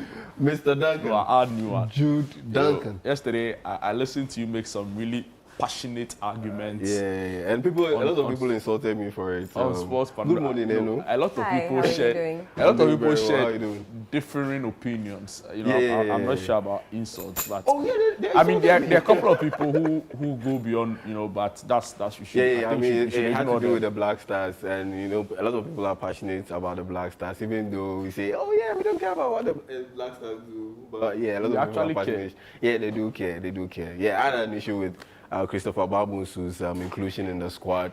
And look, a lot of people misunderstood me. It's pretty simple. Look, as accomplished as he was, at the time he moved from Swansea City to Al Sadd in the Qatari League, in the Qatar League, he was like, 30 years? And people criticized him for making that move and that he doesn't deserve to be in the Black Stars. And this was Dede Ayew. A guy who was accomplished as they come, played in the Premier League for multiple years, played in the French Championship for multiple years, won a couple of trophies along the way. Look at all that he had done for Ghana and with Ghana, right from the under-20 level to the Black Stars. And once he made that move, a lot of people believe that he doesn't deserve to be in the Black Stars. So, and that's Dede Ayew. So if we criticize Dede Ayew for making that move, why shouldn't I keep that same energy by criticizing a 20-year-old, a 20-year-old who hasn't accomplished a quarter of what Dede Ayew accomplished in his career before making the move to the Gulf region? And that's my whole argument, that no, he doesn't deserve to be in the Black Stars, and he shouldn't be in the Black Stars, particularly when you have guys like Mohamed Husseini and Brandon Thomas Asante, who are playing in Belgium and in the English Championship respectively and doing better than he is doing. And so, yeah, that's pretty much my point. Asamoah Gyan, at the time he made that move to go to the United Arab Emirates, he was accomplished. He had played at the 2010 World Cup. He had played at the 2006 World Cup. All of those things. He was at his peak. But Babonsu, at the end of the day, he had accomplished a lot before making that move. Babonsu hasn't accomplished your point anything. About so yeah. Anyways, today. The Black Stars will come in later this week, later next week, so we can shift the conversation to that point. But later today, the English Premier League is back. All the European Championships will have games being played, but there are very interesting games coming up in the EPL. Tottenham Hotspurs will be taking on AFC Bournemouth. What that means is Mohamed Kudus will be sizing up against Antoine Semenyo, and that should be a very, very good matchup, looking at how both players have started the season. And yeah, the biggest one also has Man United taking on Burnley. On a normal day, on a normal basis, it shouldn't be any big game, but at the end of the day, looking at what Man United is dealing with now, it's a big game. Right now, every game that Man United play, are they at the lowest point? That's the lowest point. Grimsby Town. Fourth year. Penalty is everybody's. No. You should have killed the game before going into penalties. 2-2. Then you go into penalties. They even trailed. Grimsby. Look, they even trailed 2-0 at halftime, and Grimsby scored a very legit goal that got disallowed, wrongfully ruled offside in the second half. That would have made it 3-0. Before Man United came back and scored two goals and forced the game to go into penalty shootout. And so, that's the lowest point. For me, that's the lowest point. Grimsby Town, look, there are tiers, like you said. Yeah. So there's the EPL, there is the English Football League Championship, there's the League One, and there's the League Two. League Two is where Grimsby play. Yeah. They're not even top of that No. list. They are in the fourth tier. So EPL is number one, the first tier. Second tier is the Championship. League One is the third tier. Then Grimsby Town in League Two. League Two is the fourth tier. And you have... Is there League Three? No, it's the... I've forgotten the name. National League. National Leagues, regional leagues, But yes. That's what they do. Is there any salvation for Man United at this point? Like, how do they come back from all of this I think, and make sure that they win against Burnley? Because I think they should have a quick start and take advantage of the quick starts that they've had so far this season. And even in that game against Grimsby, they had a quick start for like 10 minutes, but they didn't take advantage of it. Look at the two games that they've played in the league so far. Against Arsenal, they lost by goal to 0. And they drew 1-0 with Fulham.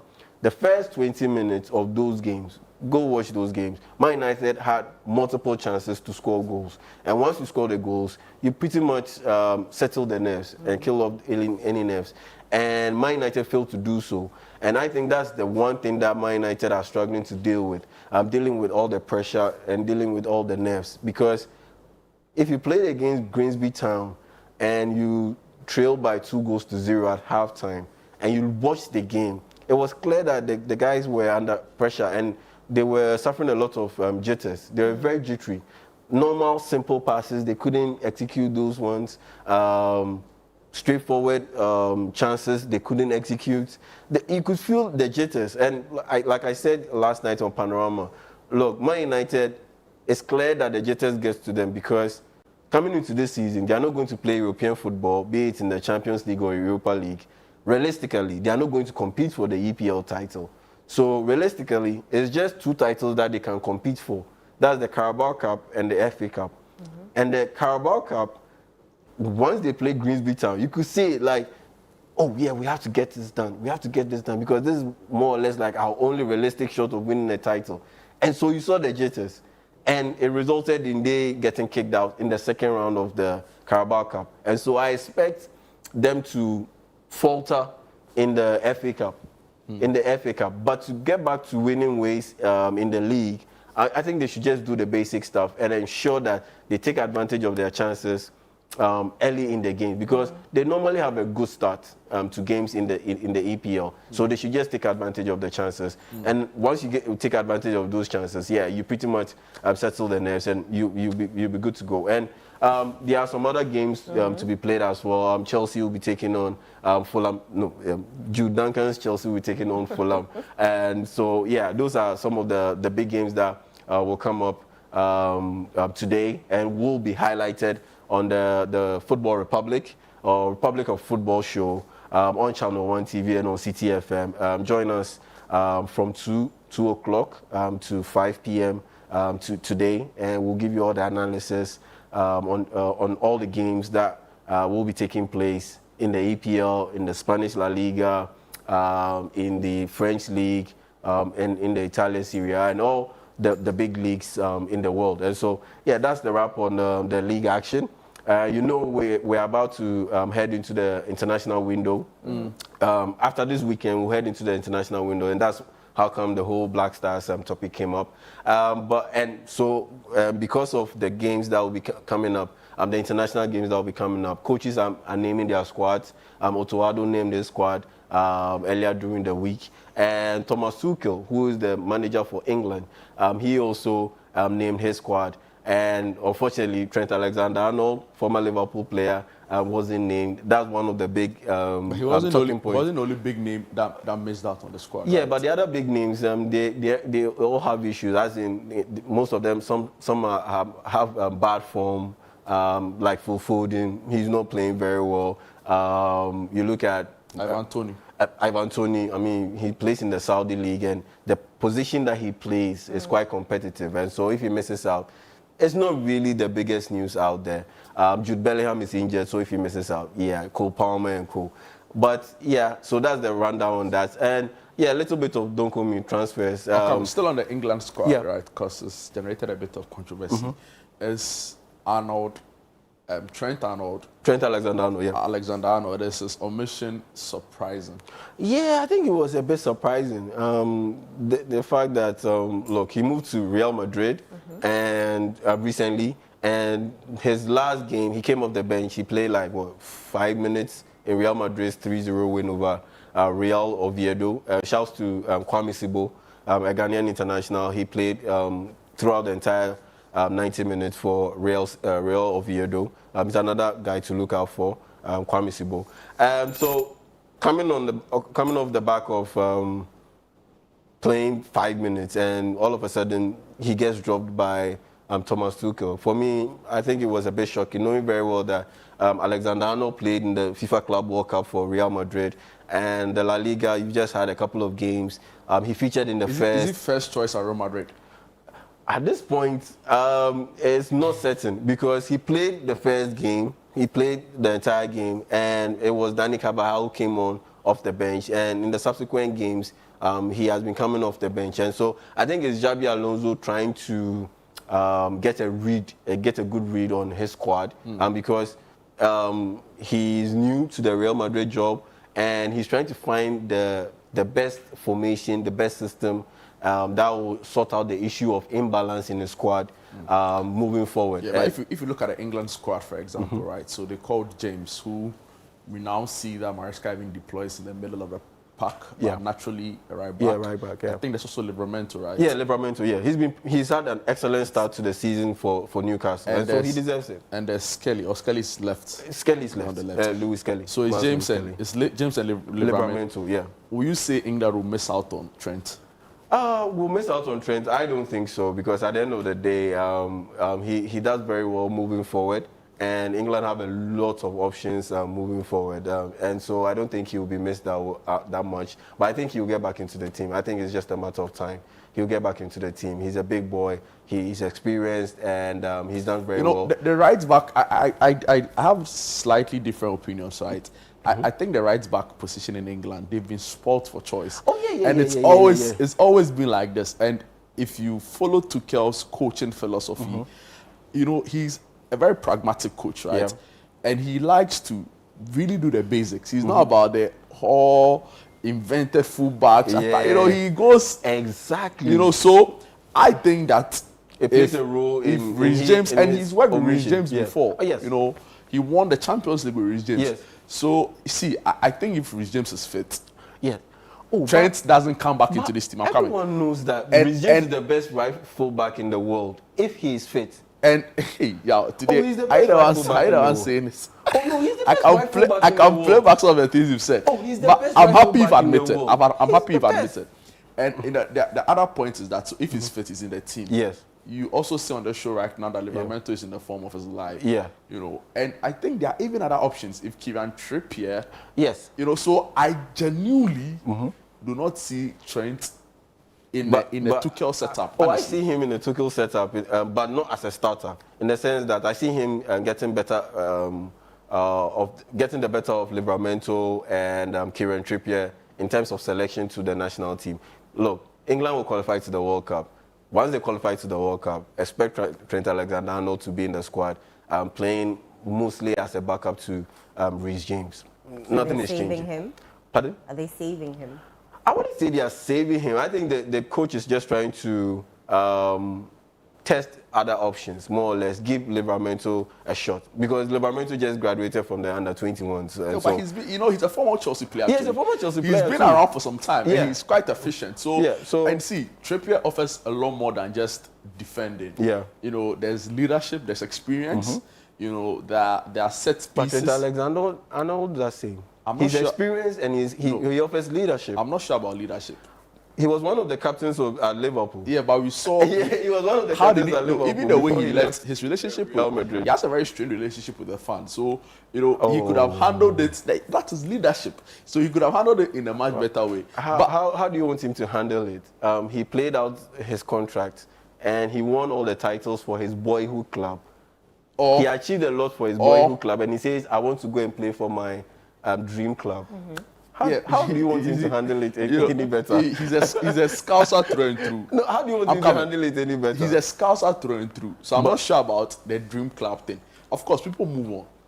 But he wants to play for Real Madrid. No, let me make my point. No, don't you want your a friend or maybe a family member who is a footballer to play for Real Madrid? No, you missed the point. That is admitting that Real Madrid is a bigger club than Liverpool. But the Liverpool fans, I'm coming. Yes, you can say it on paper. But to the pure, I'm coming. But to the let him finish making I'm shocked. He's making this, doing this artist. He's just making expressions. So finish. No, but it is inconveniencing me.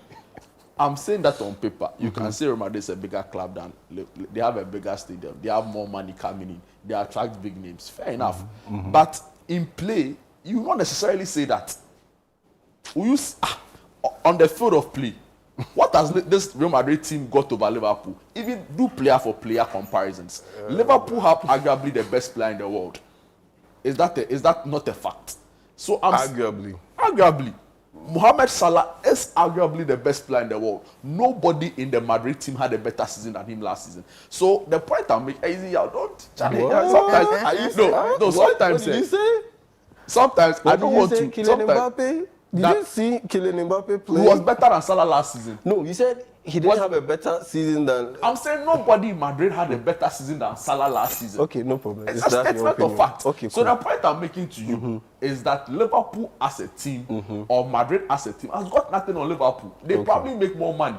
So to the pure scouser or to that fan in Liverpool somewhere in the UK, it might not be necessarily accurate to say I have just 4 Madrid is a bigger club than Liverpool. You brought me here. Just 4 minutes. You brought me here. No, I have just 4 minutes. Anyways, Real Madrid is a bigger club than Liverpool because at the end of the day, Real Madrid have 14 Champions League titles. How many titles do Liverpool have in the Champions League? I believe it's 6. That's all. But it's not all about that's Champions all well League. And good. Real Madrid in the league, they have over 30 league titles. Liverpool have 20. That is not also. Anyway, let me move on to don't call me. Transfer news. Javi Simons. He dodged Chelsea. And he's gone on to sign for. He didn't dodge Chelsea. Tottenham Hotspur. What are you on this morning? He didn't dodge Chelsea. He played for RB Leipzig in the German league, and now he joined Mohamed Kudus. He joined the likes of Brendan Johnson. If Chelsea wanted him, Chelsea would have gone for him. And he joined the likes of Dominic Solanke at Tottenham Hotspur. Thomas Frank will be his coach for the next 5 seasons. Is he a better player than Cole Palmer? Is he a better player than Cole Palmer? No. So how then did he dodge Chelsea? I mean, at the end of the day, Chelsea were in for him, and he ended up signing for Tottenham Hotspur. So yeah, he's dodged Chelsea, and he's ended up signing a 5-year deal. Do you know a 5-year deal with Tottenham Hotspur? And so yeah, that's big news for Spurs. After signing Mohamed Kudus, they've added on to their talent, especially from an attacking standpoint, by bringing in Javi Simons, Dutch international. He's 22 years old. He's young, but he's very, very experienced. Broke out quite early in his career. Played for PSG. He was originally at Barcelona's academy before moving over to sign with PSG. Played in the French league for a while. Then moved over to PSV Eindhoven in the Dutch Eredivisie. Then he got signed by RB Leipzig. He's a good player, massive. Yeah, over the past 2 seasons, and now he's moved over to Tottenham Hotspur, and yeah, he signed a 5-year deal worth 60 million euros, and yeah, he will be adding on to the talent. What does this mean for Maddison? Because he's had and exactly I think that's one of the main reasons why they signed him, because Maddison is out for about 8 months due to an ACL injury. Oh no! And so yeah, you need a bit of creativity through the middle. And last week I highlighted this on the Republic of Football after Tottenham Hotspur beat Manchester City by 2-0. That their midfield, they have a lot of runners, but that dynamic that you need as a creative midfielder, they don't necessarily have it. Okay job, at least at the start of the season, right? Yeah, he's done an excellent job, but like I said, they don't have that kind of dynamism.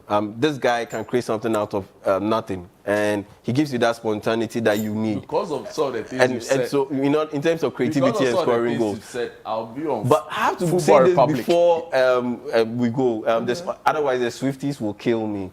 Yes, this is to regarding the NFL. So NFL star Travis Kelce, he announced his engagement to Taylor Swift, the music icon, and for a brief second, for a couple of minutes, it shut down Instagram because they announced it on Instagram. A representative from Meta, who owned Instagram, he made this known that after the announcement, there was a bit of an issue with the site. It crashed a little bit for a bit, and then they got it restored. But Taylor Swift is big, right? Yeah, she's tremendously big. And speaking of big, ever since the announcement was made, Travis Kelce's jerseys, the jersey sales, they shot up by 200%. Wow. He plays for the Kansas City Chiefs. We'll talk more about it. We'll talk more about it. Yeah, we'll talk more about it his some other time. popularity is at an all-time high. So yeah, that's a wrap on sports. I know. Happy 7th birthday, and thank you so much. You're welcome. You're welcome.